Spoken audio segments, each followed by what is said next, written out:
ബഹുമാനപ്പെട്ട അച്ഛന്മാരെ, ഇവിടെ കൂടിയിരിക്കുന്ന എല്ലാവർക്കും ക്രിസ്തു യേശുവിന്റെ നാമത്തിൽ സ്നേഹവന്ദനം.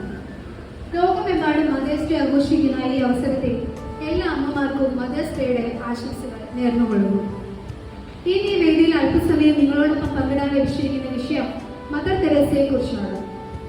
പ്രിയമുള്ളവരെ, നാം ഇന്ന് ജീവിക്കുന്ന ഈ ആധുനിക യുഗത്തിൽ ക്രിസ്തുവിനെയും ക്രിസ്ത്യാനികളെയും തള്ളി പറയുകയും ഇല്ലാതാക്കുകയും ചെയ്യുന്ന ക്രൂര വിനോദങ്ങൾ നമ്മുടെ മുമ്പിൽ കണ്ടുകൊണ്ടിരിക്കുന്നു. വിശുദ്ധ കുർബാനയെയും വിശുദ്ധ വസ്തുക്കളെയും നിലത്തിട്ട് ചവിട്ടിക്കളയുകയും അവഹേളിക്കുകയും ചെയ്യുന്നു. എന്നാൽ വിശുദ്ധർ അവരെ ഒരു തരത്തിലും ഇല്ലായ്മ ചെയ്യാൻ കഴിയുകയില്ല എന്നതിന് തെളിവാണ് വിശുദ്ധ മദർ തെരേസ. 1910 ഓഗസ്റ്റ് 26 അൾബേനിയയിലുള്ള ഒരു സമ്പന്ന കുടുംബത്തിലാണ് മദർ തെരേസ ജനിച്ചത്. നഗരവാസികളായ ഒരു വ്യാപാരികളായിരുന്നു മദർ തെരേസയുടെ മാതാപിതാക്കൾ.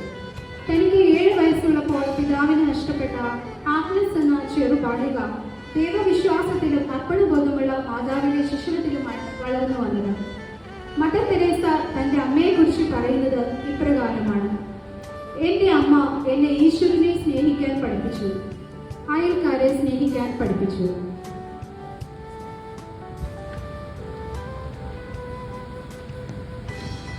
അതെ, ഉത്തമമായ മൂല്യബോധം കൊണ്ട് സമ്പന്നയായിരുന്നു തെരേസയുടെ അമ്മ.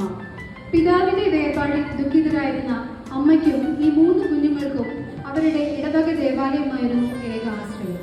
ഏകദേശം 12 വയസ്സ് പ്രായമുള്ളപ്പോൾ ഒരു കന്യാസ്ത്രീ ആകണമെന്ന ആഗ്രഹം അവരുടെ അന്തരംഗത്തിൽ ഉദിച്ചു വന്നു. കുടുംബത്തെയും പ്രിയപ്പെട്ടവരെയും ഉപേക്ഷിച്ച് ഒരു മിഷനറിയായി തീരാനുള്ള ഉൾവിളി സ്വീകരിച്ച് 18-ാം വയസ്സിൽ ലൊറേറ്റ കോൺവെന്റിലേക്ക് യാത്ര തിരിച്ചു. സന്യാസി ജീവിതത്തിന്റെ പരിശീലനങ്ങൾ എല്ലാം പടിപടിയായി പൂർത്തിയാക്കി. 1931 മാർച്ച് 24 ആഗ്നസ് ആദ്യമുതൽ വാഗ്ദാനം നടത്തി വിശുദ്ധ കൊച്ചു തെരേസയുടെ നാമം സ്വീകരിച്ചു. അധികം താമസിയാതെ സെന്റ് മേരീസ് സ്കൂളിൽ അധ്യാപികയായി നിയോഗിക്കപ്പെട്ടു. ആദ്യം അധ്യാപികയായും പിന്നീട് പ്രിൻസിപ്പാളായും സേവനമനുഷ്ഠിച്ചു. ഈ പദവികളിൽ ഇരിക്കുമ്പോഴും കൽക്കട്ടയുടെ തെരുവുകളിലേക്ക് ഇറങ്ങണമെന്ന ഉൾവഴി എപ്പോഴും തെരേസയ്ക്ക് നിറഞ്ഞിരുന്നു. കൽക്കട്ടയിലെ ചേരികളിലെയും പട്ടിണിപ്പാവങ്ങളുടെയും കണ്ണുനീരൊപ്പാൻ, ആലംബഹീനരുടെ ആലംബമാവാൻ, അമ്മയില്ലാത്ത പിഞ്ചു കുഞ്ഞുങ്ങളുടെ അമ്മയാവാൻ, ആരോരുമില്ലാത്ത ചീഞ്ഞ ദുർഗന്ധമണിക്കുന്ന കുഷ്ഠരോഗികൾക്ക് ആശ്രയമാവാൻ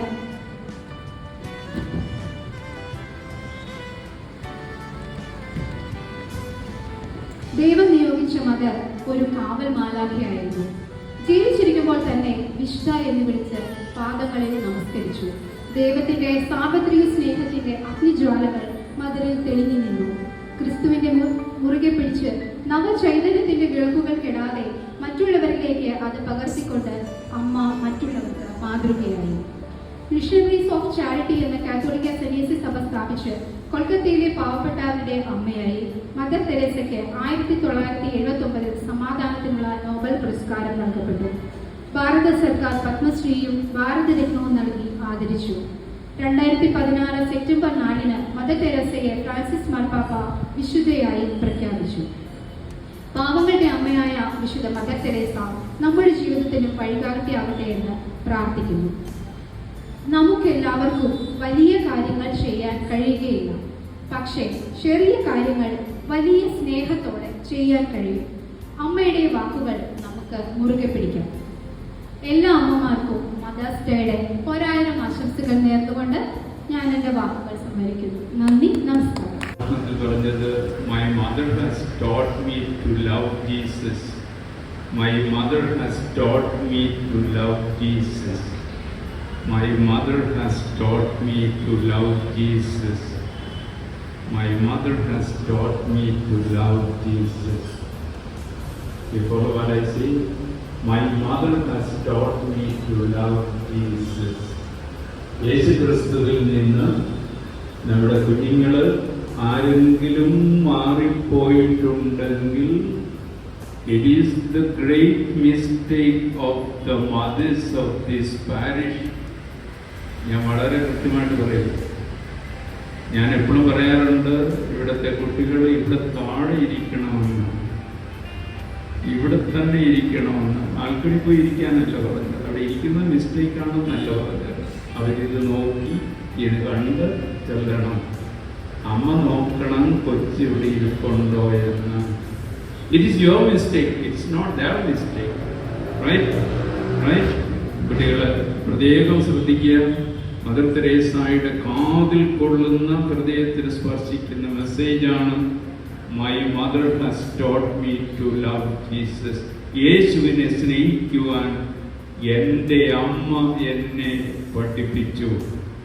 ഏതെങ്കിലും കുട്ടികൾ പാളിപ്പോയിട്ടുണ്ടെങ്കിൽ, പോകുന്നുണ്ടെങ്കിൽ, ഇറ്റ് ഇസ് ദ മിസ്റ്റേക്ക്. എൻ്റെ പിഴ, ലത്തീൻ പ്രാർത്ഥനയിൽ ചൊല്ലാറുണ്ട്, എൻ്റെ പിഴ, എൻ്റെ പിഴ, എൻ്റെ വലിയ പിഴ. മാതാപിതാക്കളെ ശ്രദ്ധിച്ചോളണം. സോണി ചേച്ചി നന്നായിരുന്നു, നല്ല മെസ്സേജ്. മദർ തെരേസായെ കുറിച്ച് വളരെ സംക്ഷിപ്തമായി, വളരെ മനോഹരമായി, അല്ലേ? വളരെ വെൽ പ്രിപ്പയർഡ്. മദർ തെരേസ എന്നാ വിശുദ്ധിയായി പ്രഖ്യാപിക്കുന്നത്? 2016 സെപ്റ്റംബർ മാസം. അത് വളരെ കൃത്യമായിട്ട് പറഞ്ഞിരുന്നു. 2016. പിള്ളേർ ചിലപ്പോൾ അത് നോട്ട് ചെയ്ത് കാണത്തില്ല, പക്ഷേ വീണ്ടും കഴിഞ്ഞ ദിവസങ്ങളിൽ നമ്മളത് പഠിച്ചുകൊണ്ടിരിക്കും. 2014 നമ്മൾ കണ്ട ഒരു സ്ത്രീയാണ്, നമ്മുടെ കൂട്ടത്തിൽ നടന്ന ഒരു സ്ത്രീയാണ് 2014 വിശുദ്ധിയായി പ്രഖ്യാപിക്കപ്പെട്ട മദർ തെരേസ.